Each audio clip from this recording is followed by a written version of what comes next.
Hey yo, what's good, people? It's your boy reporting straight from the 90s. And you know what? Before Apple became the trillion-dollar juggernaut with stores that look like art museums, there was one machine that flipped the script. A computer so bold and so different that it dragged Apple out of its deathbed in the 90s and put the whole tech industry on notice. We're talking about the iMac G3. The translucent, internet-ready, Y2K dripping desktop that pulled up in Bondi Blue and said, nah, we ain't dying today, you can kill that.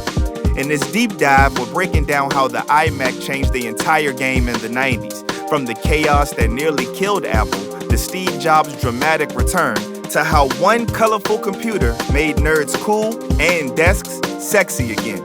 This ain't just about tech, it's about design, rebellion, and the moment Apple remembered how to be Apple again. So smash that like button, subscribe for more 90s tech legends, and let's rewind to when iMac rewired the whole industry.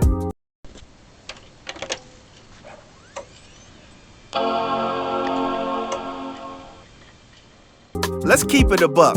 By the mid-90s, Apple was on life support, man. And not in that we're struggling but we'll bounce back kind of way. Nah, Apple was doing the tech equivalent of selling mixtapes out the trunk just to stay alive. It's enough to make the most loyal of computer users a little skittish. Once a mighty giant in the industry, now Apple computers are given little shelf space in most stores. The magic from the 80s Macintosh launch had faded fast. Their computer lineup was a disaster. You had models called Performer 6320 CD, Quadra 605, Power Macintosh 7100 AV. Yo, you needed a decoder ring just to even know what to buy. It was like walking into a Radio Shack and having a panic attack. Too many models, too much confusion, and absolutely zero cool factor. Meanwhile, Microsoft was out here stunting with Windows 95 like it just invented the color TV. PCs were cheaper, more compatible, and being sold in every store from Best Buy to Circuit City. But Apple was selling overpriced machines that looked like they came out of a filing cabinet. Their OS was outdated. Their marketing was stiff. Their stock was tanking. And get this, in 1996 alone, Apple lost over $1 billion. Well, Apple was about 90 days away from going bankrupt back then, in the early days. And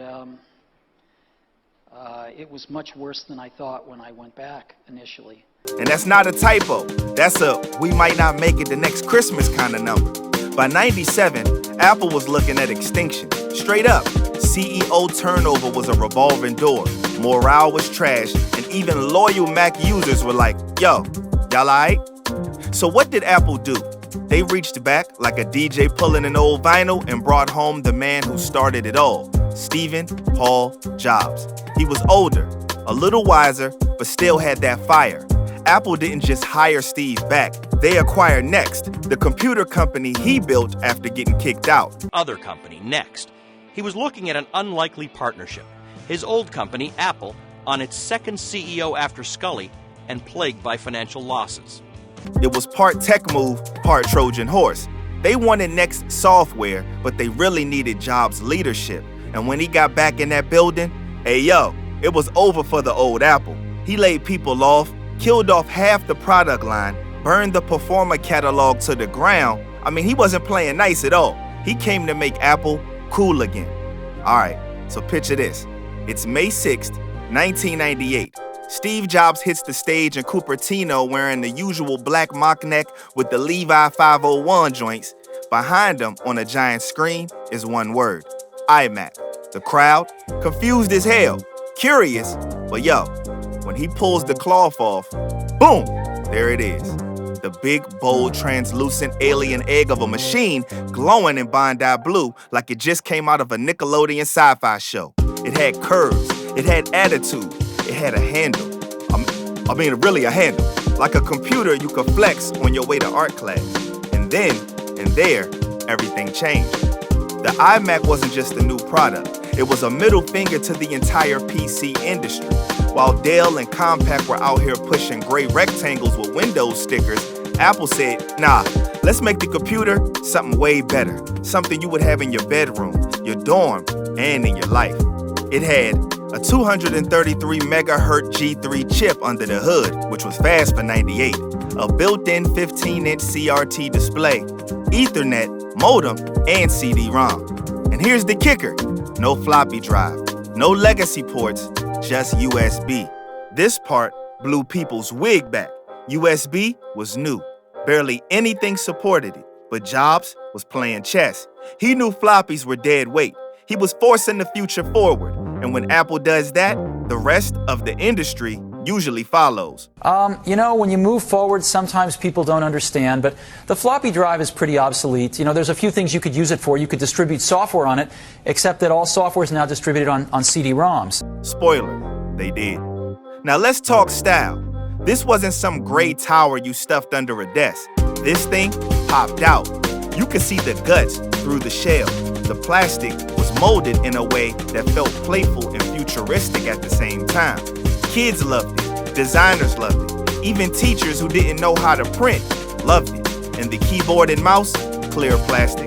That mouse, the round hockey puck joint was trash ergonomically, but visually it was iconic. Like a candy-coated power button.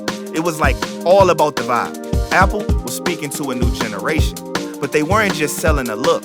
They were selling a whole lifestyle.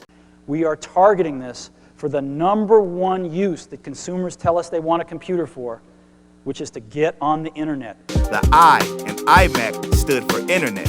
This machine was built for the new millennium. Just plug in a phone line or Ethernet cable, fire up Internet Explorer, imagine that, right?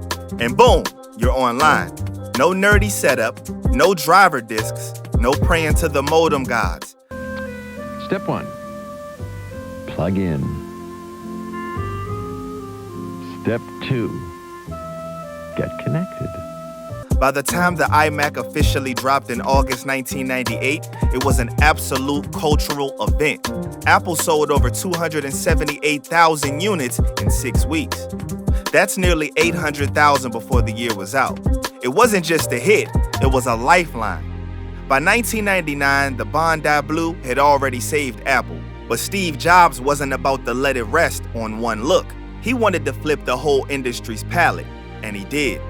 Apple dropped 5 new flavors of the iMac G3: strawberry, grape, tangerine, lime, and blueberry. Bright, loud, and unapologetic. Computers went from office cubicles to teenage bedrooms, college dorms, and design studios overnight. This wasn't about tech, it was about making machines that didn't feel like homework. And the color, it wasn't just a gimmick, it was a statement. We're not like them. Old generation I/O devices. And what that means is they're lower performance and they're harder to use, and most of them aren't so plug and play. While Dell and HP were still pushing beige boxes and brushed off logos, Apple turned the computer into a centerpiece, something you actually wanted to show off. Schools were buying them in bulk. Designers made them standard. You'd see them in magazines, music videos, MTV cribs, even at your cousin's house next to a tower of burned Napster CDs. The iMac wasn't just a product anymore. It was Apple's identity. The late 90s turned it from a survival tactic into a flagship, and it gave Apple space to start planning what would come next. We're keeping it focused on the 90s, but to finish the story right, we'll touch briefly on what followed.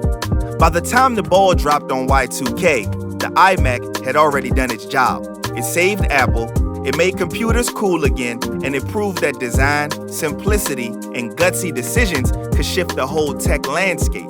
But the momentum didn't stop on New Year's Eve. In the early 2000s, Apple kept evolving the iMac, but it was all rooted in what they built in the 90s. They dropped the new versions with better hardware, slimmer bodies, and refined design. Gone were the candy colors, in came white, then aluminum, then razor-thin glass. But none of that happens without the original iMac kicking the door down. The original iMac G3 forced the industry to adopt the USB. It killed off the floppy drive ahead of its time. It made color and design a legit selling point. It got regular people online without needing a tech degree, and most importantly, it put Apple back on the map. The G3 wave was about showing the world that computers didn't have to be boring, complicated, or ugly. And that one move in 1998 created a ripple effect that shaped the next 2 decades of consumer tech. You didn't get the iPod, the iPhone, or the iPad without the iMac, period. In the middle of a tech world stuck on gray cubes and floppy drives, Apple dropped a bold, see-through machine with no legacy baggage and told the whole industry to catch up, and they did. This was strategy, style, and rebellion. Steve Jobs reprogrammed the company's DNA, and the iMac was the first shot fired. It brought Apple back from the brink, gave it a new voice, and reintroduced the world to the idea that technology could be personal and actually fun again. If this breakdown brought back memories, taught you something new, or just made you want to dig out your old see-through gadgets, go ahead and hit the like button. Subscribe for more deep dives into the culture, design, and nostalgia that shaped the 90s and 2000s, and drop a comment. Which iMac flavor hit the hardest for you? Blueberry, tangerine, or that lime green joint in the computer lab? Hey yo, until next video, we gonna holla at y'all, man. And remember, always stay logged in life. Peace.